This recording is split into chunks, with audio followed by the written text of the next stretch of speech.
Today, talking about off-premise platform. So really focusing on all things off-premise. I'm joined by awesome guest Josh Kopel here, founder at FLO Hospitality Solutions. He's helped hundreds of restaurants through profitability. He's got experience all over the map, whether it's off-premise, on-premise, front or back of house. We'll dive into a lot of those things as we go through the slides today, but really focusing on increasing sales and enhancing profitability. Josh, you want to do me a favor? Just do a quick intro of yourself before we get started. Would love to. So I'm a Michelin awarded restaurateur, but I've been in Los Angeles for over 20 years in multiple tiers of dining. We owned a dive bar in Hollywood, fine dining restaurants, and then we also spun that out into a fast casual that we scaled up. And what I learned and what I specialize in are the fact that there were common themes throughout all three concepts, things that seem to work universally. So that's what I'm here to share today. Awesome. And for those of you who don't know, I'm Sterling Douglas, co-founder and CEO at Chowly, specializing in off-premise operations, building an off-premise platform for independent operators. So as we dive in, first thing we want to do is lay some groundwork, right? One thing that I really like to always start with is just a tech stack framework, right? So at a very high level, what's a really simple way that we can think about the technology in your restaurant? Because it's likely you have 15, 20 plus different tech providers. So what we do here is just have three categories, right? And the first one is the off-premise platform. So this is everything outside of the four walls. And it's not just pickup orders and delivery orders, right? It's not just the off-premise orders, but it's also the off-premise interactions. So it's the digital marketing side, right? It's your Google business profile, your digital storefront, your reviews and ratings. If you do social posts, it's your first party ordering, third party, in your website. Anything that's kind of outside those four walls is what we kind of call this off-premise platform. Josh, what's kind of your experience with the off-premise platforms? Which are some that you've used in the past? I'm a big fan. So I'm a marketplace guy because I think that it is better to be where everyone is than to be having like a little party all by yourself and trying to corral, hey, come to my house, come hang out. So I'm a big marketplace dude. What we're talking about here is awareness. How do you achieve awareness? And I think the best way to do that is through platforms like this, because this is where people are looking. And most importantly, like this is where intent is highest. And I know we're going to talk about a bunch of that stuff later, but I'll give it back to you to talk about the next layer in the stack. Yeah. So this is everything outside of the four walls. So let's go to the point of sale system, which is really everything inside the four walls. And it's really your data hub, right? This is all your menu data, order data. A lot of times it has your customer data, processes your payments. It's involved your KDS, kind of that operational flow within the restaurant, table management, kiosk. Just because you have, there are software companies that do some of these things individually. In general, we kind of think of the point of sale as kind of this umbrella for everything inside of the four walls. I'm sure you have tons of experience with the different point of sale systems, Josh. I do. And to talk high level, since I'm sure everybody's on a different point of sale system, here's what I would say. This is your visibility, right? This is how you get to know your customer and your business better.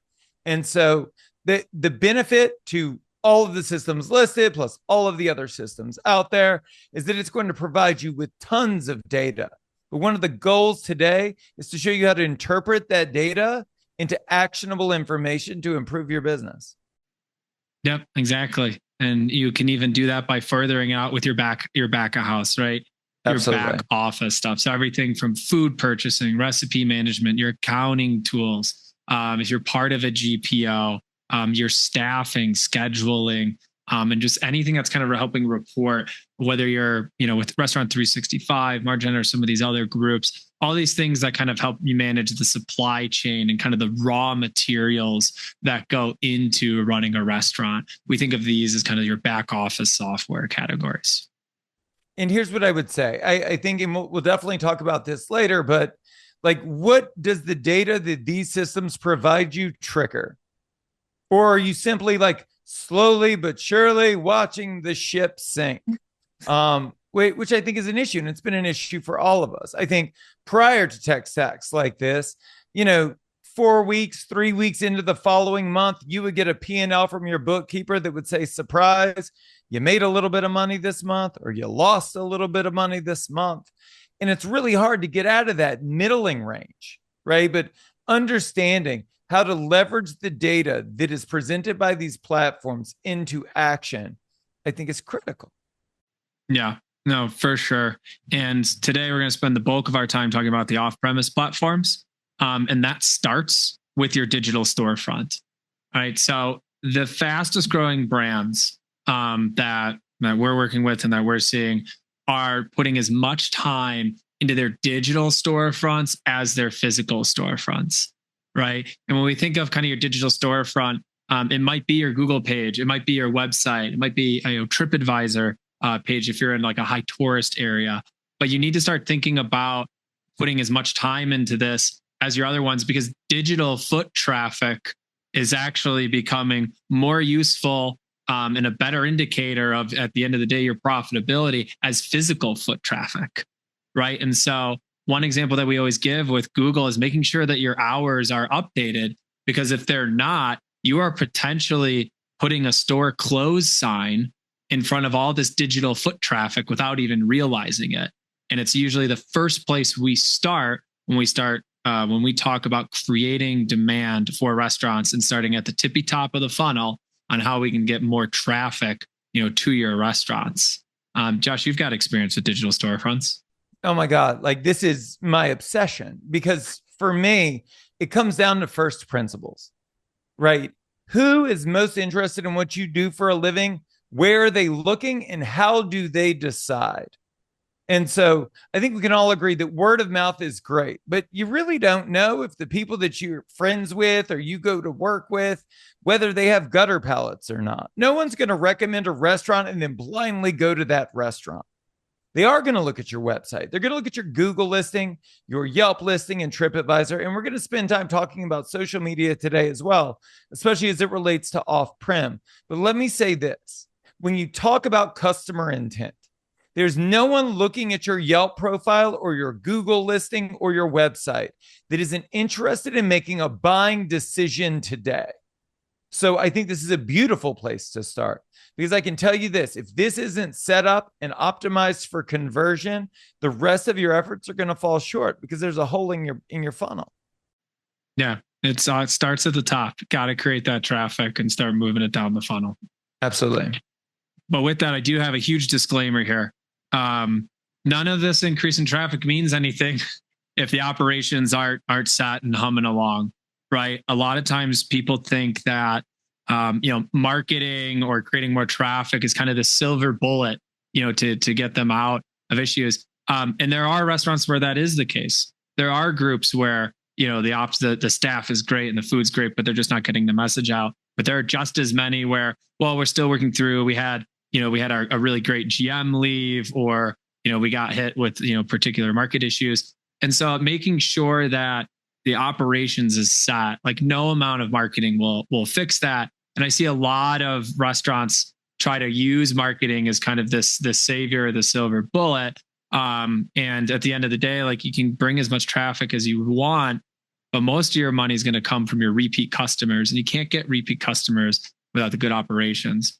And that's something that, I'm glad Josh is here for, because I don't know as much about that, right? I know about optimizing the website, the Google listings, like getting more traffic, more eyeballs, getting more orders. But creating great food, providing a great experience, that's something that, restaurateurs are going to know 10 times better than me. Well, and I'm happy there'll be a Q&A at the end, and I can tackle anyone's issues individually at that time. But let me say this, the question as it relates to this that should keep you up at night is, are you attending this webinar to make more money or to make more work? Because to layer on top of Sterling's point here, none of this works if you're not priced for profitability. Then you're just making more work. You're increasing your cash flow, but it's going to go straight out the door. So as you work to refine your ops, make sure you're working to refine your margins, because there's no such thing as a loss leader. There's just loss, and that won't make you a leader. And so that being the case, what you want to do is price for profitability and make sure that ops are in line before you move on to marketing. And we've got some good tools too that can help specifically on the off-premise side For sure. on that pricing, and we'll get into in a little bit. And I think the last point that we have on the groundwork, and the reason that we have this here is that I get asked a lot, especially when folks are trying to get started, on the digital marketing side, even something as simple as email marketing or social posts. Like, what do you talk about? Right? Like, what do I post about? Like, do I have to post a promo code? No. We talk about the hospitality moment. Every restaurant brand has one or two of these. And it's really that one thing that the consumer remembers. They have very short attention spans. When they're going to describe your restaurant to their friends, they're usually going to say one thing, right? It's going to be, it could be the names of the items, Chiba Hut. All their sandwiches are like weed slang, right? Which is like a very memorable thing. A lot of groups have an owner's personality, right? The owner's always there at night. He's welcoming you. Everybody knows Carlos. He knows your birthday. He knows you. There's a place called Ike Sandwiches. They put a lollipop with every sub sandwich. It's because the owner, Ike, has a bald head. Right? It doesn't necessarily matter what the thing is, but you want to tie something to your brand that's more than just the great food and the great experience. You want to make that one memorable thing or that Instagrammable moment.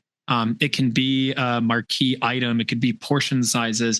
It doesn't matter what it is, but you have to give your consumer like one, maybe two things that they can remember that continue to talk about. And you can post about that as much as you want. I know a guy, he's got a burger place and he posts the same picture of this gorgeous looking burger almost every week because that's his thing.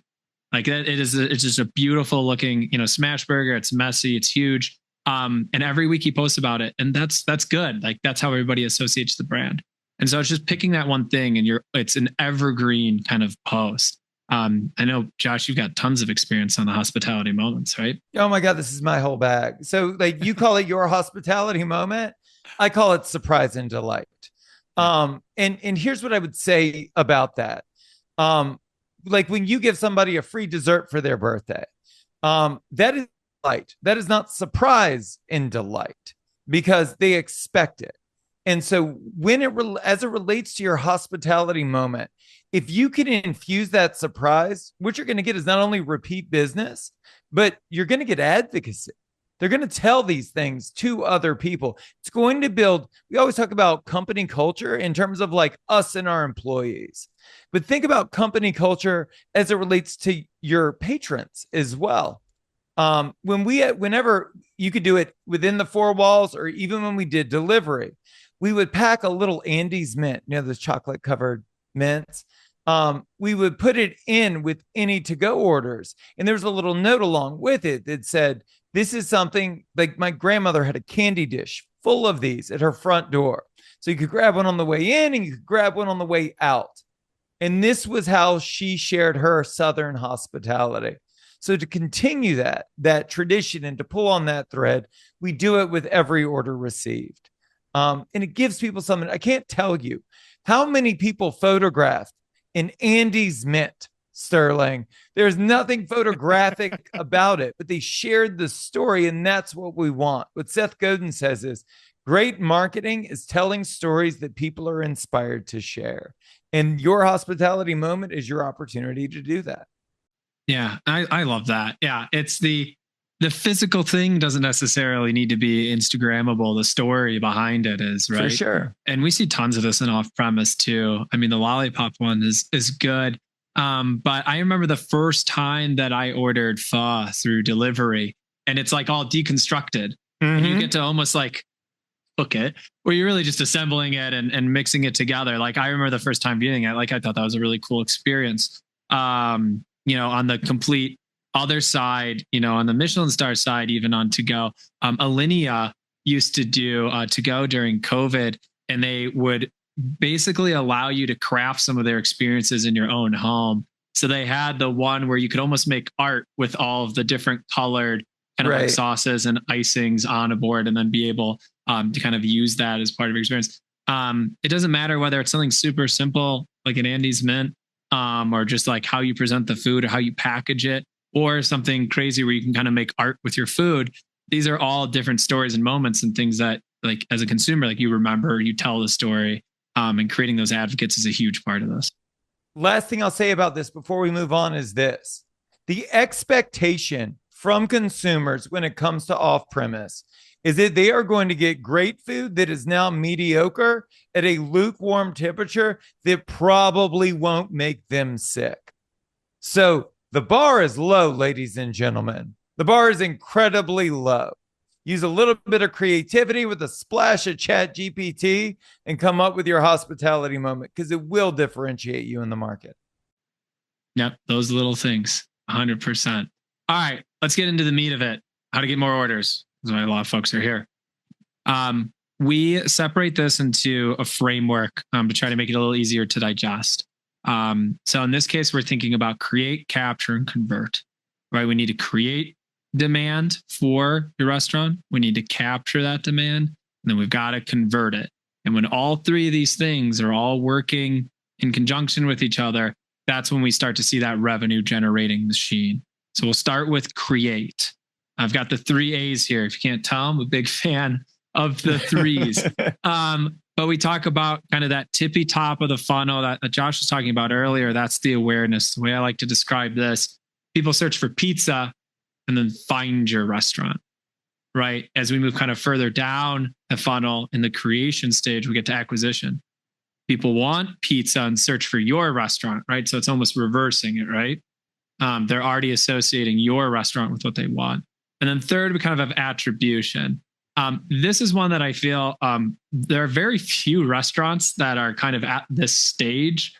And this is the coolest one, because this is when I know I spent $100 on ads, I get $500 in sales. Yeah. Right.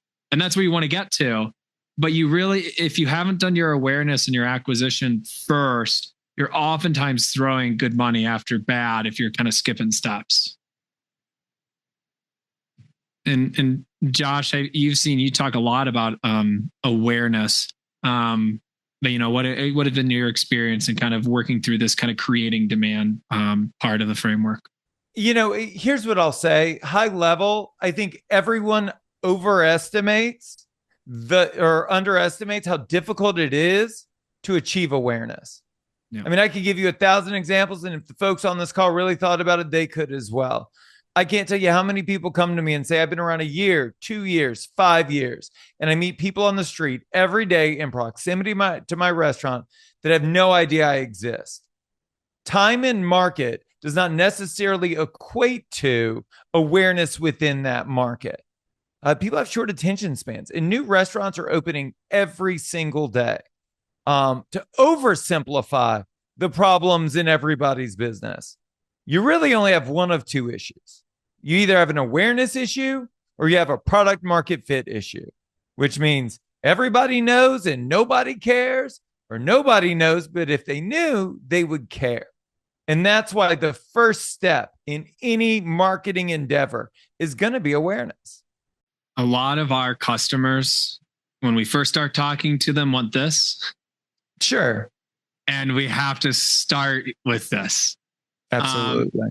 The nice part is that sometimes, to your point, if there's a restaurant and they already have that good product market fit, when we start awareness, they actually will see an increase in sales. We had a group that we did a case study on. It was awesome. All we did was some basic awareness, kind of like ads, sure, social posts, and email marketing. And in the first, I think it was 60 days, they saw a 40% increase in sales, and they've sustained that. And actually, it's even gone more over time. We started with them earlier this year. And so that awareness piece, it's sometimes harder to explain, because it's like, well, how many orders am I going to get? And I'm like, well, it depends. Right. But usually starting there on the awareness side is always really great. There are some restaurants who have nailed that. We've got this group. It's like a 6-location burrito shop. Mm-hmm. And everybody in their area knows about them. Anyone thinks about the burritos, they're thinking about Tito's.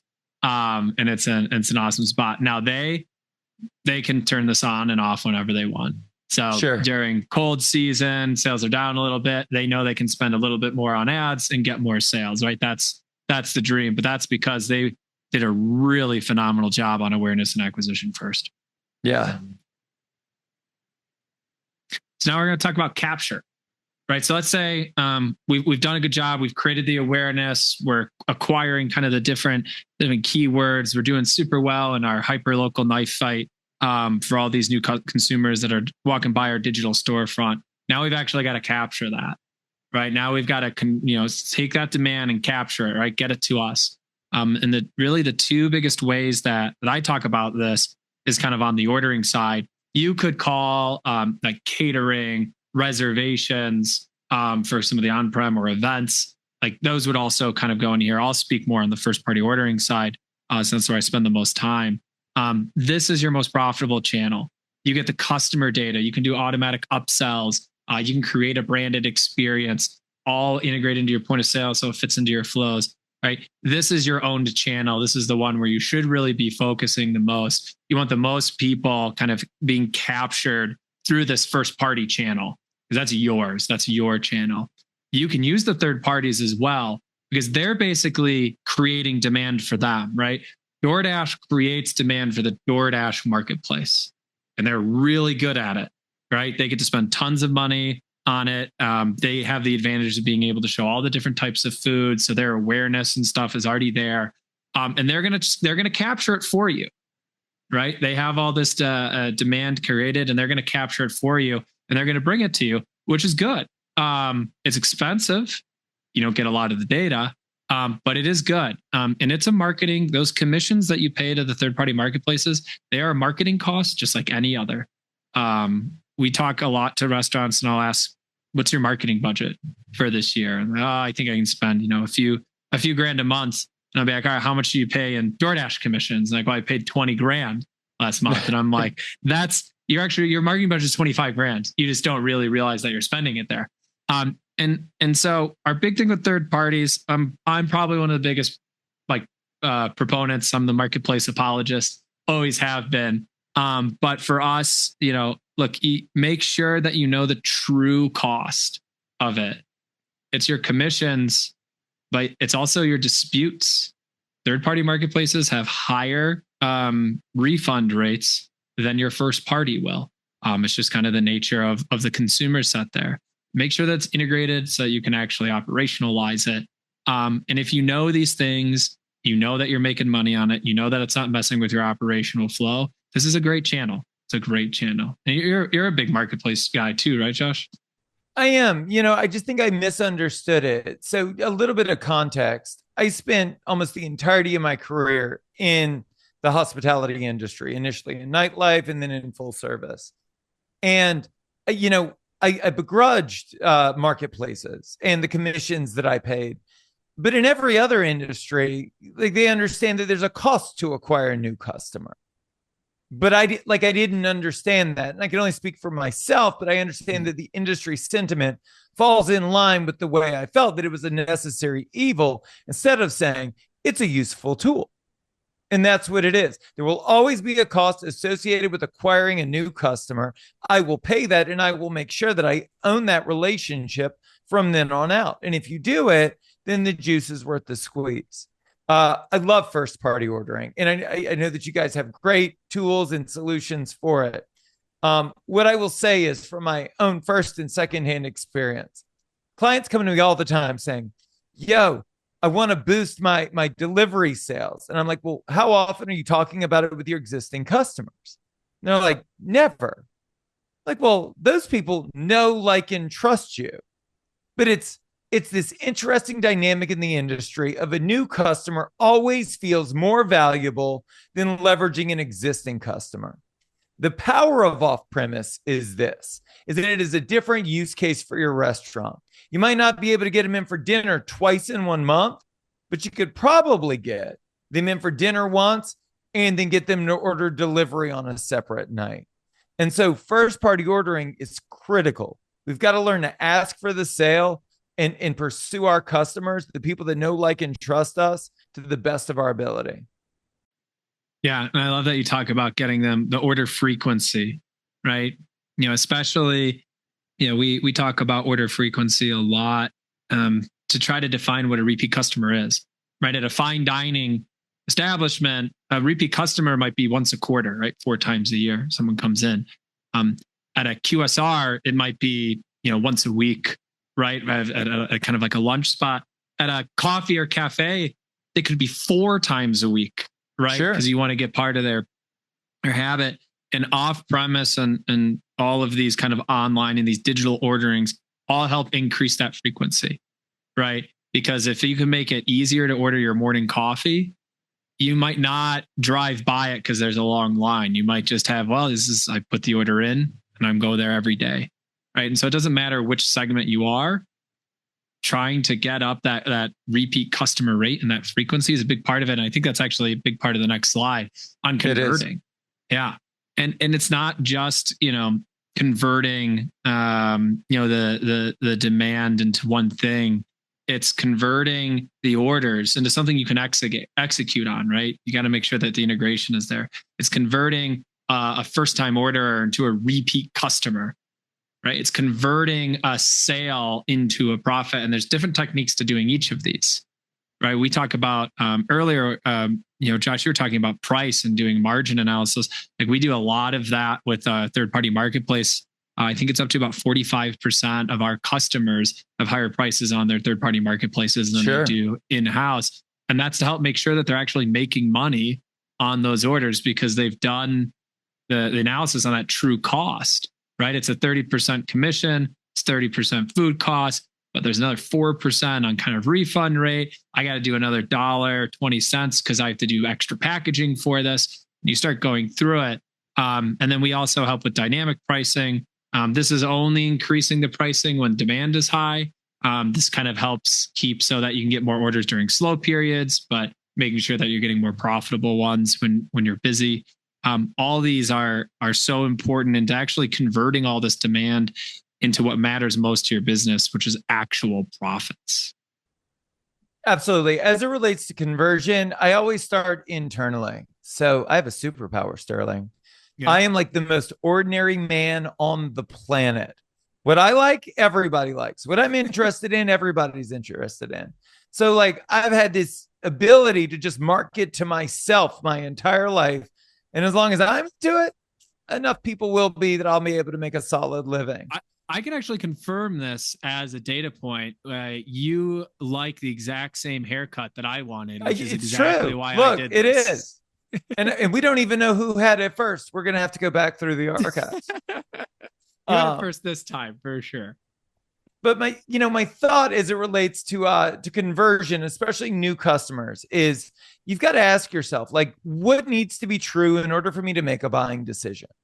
What is it that I need to know? Because it's going to influence, especially when we like off-premise sales, where there's really no opportunity to sell outside of what they're seeing. Is what do they need to hear? What do they need to read? Is your call to action specific enough? Right? Are you even asking for the sale on your website? Like so many times we'll put our offering out there and we won't say like order now, order today, supplies are limited, creating scarcity and urgency around these things. And then converting orders into repeat customers. In sales, there's this philosophy. The more offers you make, the more sales you make. And so understanding that you want unsubscribes, you want people that aren't intending to buy to leave your ecosystem. And there's absolutely nothing wrong with offering your wares. Hey, it's Tuesday. You should order delivery. Hey, it's been a week. You should consider ordering delivery. And you can add value to that messaging. You can make it quirky and fun and interesting and throw in gimmies with it. But you've got to ask for the sale. Otherwise, you're never going to get it.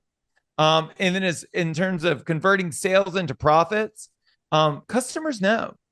And there's nothing wrong with a reminder. I've got a client who massively scaled their first-party delivery simply by dropping in the bags of all the third-party delivery a QR code with a link to their website and a note that said, you could have paid 15% less for this. Yep. We've seen a lot of success in those bag drops. And it's the same thing. You could have paid less. Here's a promo if you order direct, for sure. A free item. And it's not, and this is what we spend a lot of time talking to restaurants about this. The conversion rate on the percentage of customers on that is going to be low. And that's okay. it's not necessarily whether you got 2% of those customers to order direct from you or 20%. It's just getting the right 5%. Sure. Because you can convert 5% of customers and get 50% of the actual sales if you can convert the right ones. It's the repeat guests that you're trying to get, from those third parties and turn them into your guests. And that's where those commissions and those marketing costs make the most sense. Because the LTV, which is basically your return, the lifetime value of a customer that orders from you weekly, is worth a ton. You would pay a lot of money for that customer. And that's where I think those commissions make the most sense. And so when we think about kind of bag drops or other conversions, it's not necessarily about your percentage of customers that you convert, it's a percentage of dollars. And those can be very different things. That's a great point, Sterling. All right. I think it's also time for a bit of the shameless plug, because Chowly can do a lot of these things for you. Certainly not everything, but we can do a big chunk of that: create, capture, and convert. So as a reminder, Chowly is an off-premise platform specifically for independent operators. Right, we've got over 17,000 restaurants in the U.S. that use our platform today. We've been around for a while. We were integrating orders from Grubhub before Uber Eats was actually Uber Eats, back when it was just a guy with a bunch of sandwiches in his car kind of circling busy blocks in Chicago and New York. And so we've really been able to watch the space from the very beginning. And over the past few years, listening to our customers and the problems they have, adding a lot of features and products around digital marketing, around creating like awareness, around first party ordering, integration, and things like dynamic pricing to help with creating more profitable revenue streams for restaurants. And so Chowly can do all three, right? We can do the create, the capture, and convert. So on the creation side, we talked about awareness. A place that we love to start with awareness is paid Google ads. Not huge budgets. It's actually fairly small, $3 to $5 a day. You're not necessarily doing it to drive orders. You're doing it to collect data and to get more impressions. And that data is super valuable because it gives you all of the ways to get more digital foot traffic, right? You might be in Chicago, or you might have a restaurant in Chicago, but people aren't searching for restaurants in Chicago. They're searching for restaurants in River North, which is a neighborhood, pretty wealthy neighborhood in Chicago. And so that River North term is actually what people are searching for. That's how you can create more digital foot traffic. How can we start advertising on that term? And how can we start getting us to be known in this hyper local community that we're there, right? So that's a really great way that we talk about creating demand. On the capturing side, doing the first party, the third party marketplaces, your website. To Josh's point, order now, ask for the sale. Don't just do it once, do it twice, do it 3 times. Have it on your apply page, on your contact us page. At the end of the day, 80% of people are visiting your website to make an order, either right then and there or viewing the menu because they're going to order from you. Your website needs to be able to capture that demand. And then talking about converting, the one thing I want to call out here is that email marketing is not to get you new customers. It's to create more orders from your existing customers. And again, I love Josh's point. Unsubscribes are good. You're not going to get repeat orders out of them anyway. So let's not spend time and energy on them. Let's focus on the groups that are, interested and do have intent to buy your product. And let's try to get one more order from them a year, a month, a week, because that's where, a lot of the profits come from. So this is kind of the list of things that we can do. There's Google ads, there's meta ads, organic social posts. I won't go through the rest of these, but these are the products, and you don't have to get these from Chowly. There are other groups that have this. There's plenty of groups that do first party ordering. There's plenty of groups that will do, your social posts and things like that. But these are the check boxes that you should be going through as you're trying to, build up your digital storefront and start creating that ecosystem to get more orders. I don't know if you have a favorite one of these, Josh, or maybe a least favorite might be more interesting.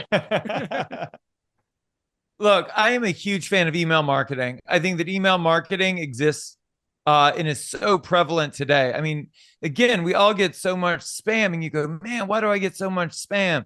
And it's because email marketing works. And I can't tell you how many restaurant owner and operators come to me with all of these big aspirational marketing initiatives that are going to win a Guinness world record for this, and that's going to drive traffic. And I'm like, yeah, well, are you sending out a monthly newsletter? And they're like, no. And I'm like, well, can we start there? So that is easily my favorite. Yeah, I think that it gets a bad rep because, I get a bunch of email marketing and I don't look at them, but I do look at them when they're restaurants that I'm interested in. Sure. There are restaurants near me that I get their emails and they're nice reminders. Do they work every time? No. I probably delete them a good chunk of the time. But then one morning I'm like, man, there's like a crepe place near me. And I was just really feeling it. And I was like, all right, cool. Got the email as a reminder. Now I went in and placed an order. Right. And so again, it's not necessarily, all right, I sent this one email and I only got, 2% to actually submit an order. That might be really good. And that's how you start. And it's amazing the lift in sales you can get from something that seems simple, that doesn't seem like it's wildly successful. But if you keep doing those things kind of brick by brick, it's how you kind of build this engine and get more orders. So I'm with you there. There's some other cool ones out there. Text marketing is another really interesting one that we've kind of been toying with. But email marketing, I think, is just underutilized. I agree 100%. So I talked earlier about a group that we did some awareness campaigns for, and they saw, almost a 40% increase. This is the place, Righteous Q, awesome barbecue place down out. It's out right outside of Atlanta, Georgia, up there in Marietta, I believe. And they saw just immediate sales growth, not just sales growth, but profit growth. They already had amazing food. They had amazing pictures too. They have a really good photographer. The food photographs well. So for us, it was just making sure that the awareness was getting out there. So this was that same $3 to $5 a day advertising, campaign that produced these effects. I'm not saying that happens to every restaurant, but when you've got the really strong product market fit, like Josh mentioned, in this case, all they were missing was awareness. And sometimes it's those little lifts that can make big differences.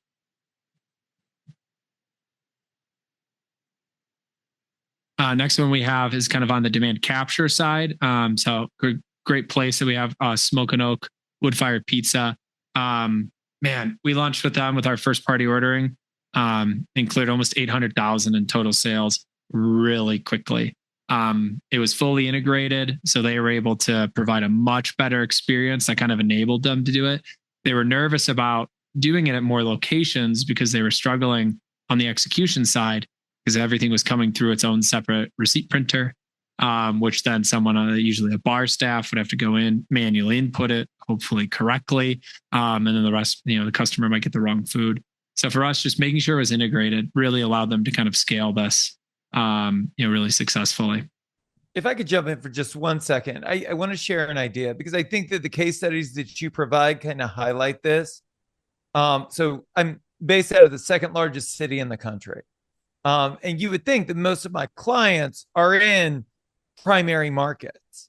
Most of my clients are in secondary and tertiary markets. And I just wouldn't want anyone listening to this say, oh, this is like a big city solution. This isn't going to work in the small town that I'm in. Here's what I'll tell you. Number one, great marketing, great tools, they work everywhere. But also, you have a greater opportunity to do this in smaller markets because you can cannibalize the entire market by using better marketing and better tools than your competitors. I would argue it's much the gap between where you're at today and a meaningful increase of orders is smaller in a smaller market. We have a group that is smack dab in the middle of Manhattan, right next to Bryant Park. It is tough. For sure. They are in a 2-block radius. There's almost 100 restaurants that they're competing with. Right now, there are campaigns that work for them, and there are things you can do in that area, but that is much harder to get that increase of sales than some of our most successful customers. This group's in the Righteous Q group's out in Marietta. It's not a big market. We have a couple really successful groups out in Connecticut that are pretty far from a big city. We've had a lot of success with some groups out in Birmingham, Alabama. Again, not a city that most people could point out on a map, because for them, it's actually lower hanging fruit because there just are less restaurants. And because there are less restaurants doing these different tactics and techniques. So I would actually argue we've had more success in those tertiary markets. Same. Just because there's the distance that you need to go to get there is just shorter. Agreed. This one, actually, we need to update these numbers. I love this group. This is another group, tertiary market. They're about an hour plus outside of Atlanta, Georgia. They're in southern Georgia. They have 3 locations. Breakfast spot. We turned on smart pricing. So this is basically increase the prices by 10 to 20% when they're really busy. And then be able to kind of capture more of those profits. They only have it on for the third-party marketplaces. So if you order direct from them, you don't get the price inflation, which is really helpful for conversions. Now, when we did the case study a few months ago, they were on track to do about 61,000 in an annual increase in profit, not sales, but just straight profit to the bottom line. I was just meeting with them earlier this week. It's going to be closer to $100,000. That they're going to make this year from this, and just straight profit. It's amazing. And just a reminder, like, this is a switch, just a switch flip. Turn it on or turn it off. It's automated on the Chowly side. And so for them basically to just flip a switch and see $100,000 profit, that's how they're going to open up a 4th store in 2025. That's one of my favorite case studies that we have. Again, really good pictures, really good food. They do super well in the community, but it's a really big success story from us. It's amazing. I think it's the last point that we have, and this is just kind of the idea of return on time. So I know most restaurateur, most operators are entrepreneurs. And it's one of my favorite parts about what I get to do is I get to work with a ton of entrepreneurs, which is one of my biggest passions.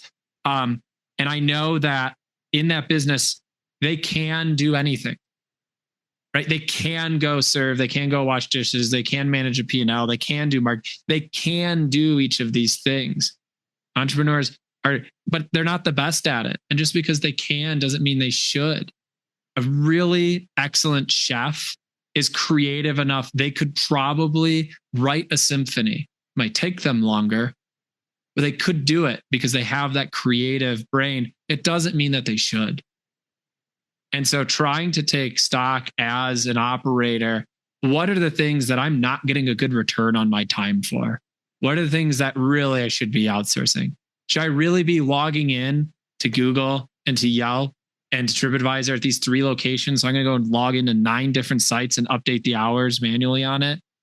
Or should I just go pay, $50, $60 a month and have software do it for me, right? Making sure that you're spending your time on the things that you're getting the biggest payback for is something that we talk about a lot with restaurateurs. And it's hard. I suffer from it too, because I can go in there and I can onboard a customer. I can go in there and take a support call. I can go troubleshoot an issue. I could close the books if I needed to, but it doesn't mean it should. We talk a lot about kind of the return on time to making sure that they're focusing on the right things. Do you struggle with that, Josh, or is it maybe that's just me? Oh, no. I mean, I think it's an endemic problem in the industry. I think a couple of things. Number one, I think that restaurateurs have a lot of respect for time. They just have no respect for their own time. And I can speak for myself perfect. In that, when you're working 80 to 100 hours a week, an extra hour here and there, it's really not that big of a deal. For so many of us that own restaurants, we aspire to become restaurateurs because we function as managers with equity.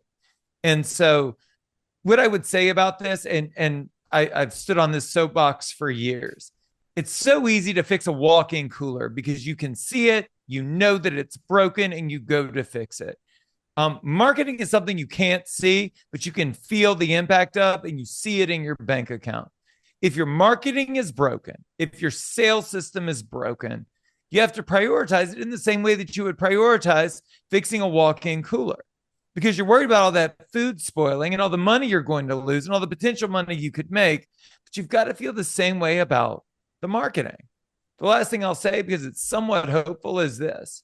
I think that post-pandemic, restaurateurs are becoming far savvier, and then understanding that marketing isn't an option. Like, it is a condition of survival. And for so many, it takes them from survival to actually thriving in the industry.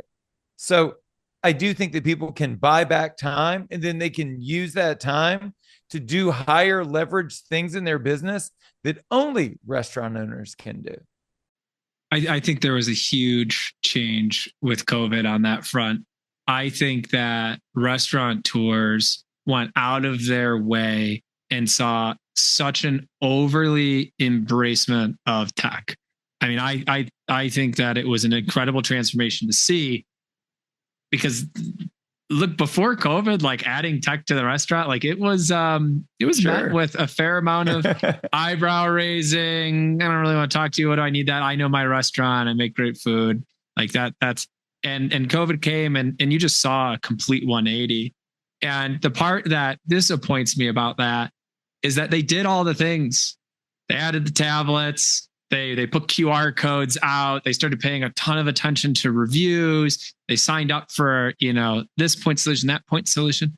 And their reward was kind of, all right, well, now you've got 20 different tech providers. You finished implementing 17 of them, and you know how to use 14 of them. And oh, by the way, none of them talk to each other. And so I am hopeful that more integration and more connection kind of starts coming in, so that restaurants can kind of get rewarded, a little bit more for it. Because in the restaurants that have really kind of made it in 2024 specifically, and either thrived in it or just made it through some of the tough market conditions, it's the ones who have been digital first. It's the ones who have been doing marketing. It's the ones who were ready to do catering, right, which is super profitable. The ones that were ahead of it. And because of the increase in closures, that just means that the restaurants that are make it actually have a less competition. And so I do think I share in your optimism, but I think that the technology companies got to continue to do better to actually connect to these different disparate solutions, so that restaurants can reap the full benefits of it and be more rewarded for kind of their embrace and change. Agreed. Awesome. Well, I know we're almost at time. Josh, thank you a ton for joining me. Anyone who's got any questions, feel free to throw them in the chat. I saw a couple come through, but I also then saw them answered in some of our slides. But Josh, this has been a lot of fun. Any parting words before we head out? Nothing other than, like, it's the end of the year. Look at your year, evaluate what your goals were, what your aspirations were in January. Did you hit it? Who could help you get there next? What could help you get there next? For me, the end of the year is always a time of deep reflection and setting an intention for the following year. What I can tell you after interviewing over 450 of the brightest minds in our industry is this. There is a path to massive profitability, massive scale. People do it every day. Whether they're in your market or not is a non-issue. People have achieved what seems like that is unachievable. And I think that, watching webinars like this, learning as much as we can, and then acting on the things we learn is what's going to take this industry to the next level next year. I think those are great words. I think now is a great time to reflect. If there's any other questions that people have that they didn't have a chance to ask, I know Josh and I are pretty active on LinkedIn. I do look at all my messages, and happy to answer any questions or chat afterwards. And I'm sure Josh is as well. Absolutely. Thank you, Sterling. It was a privilege. Awesome. Thank you, everybody.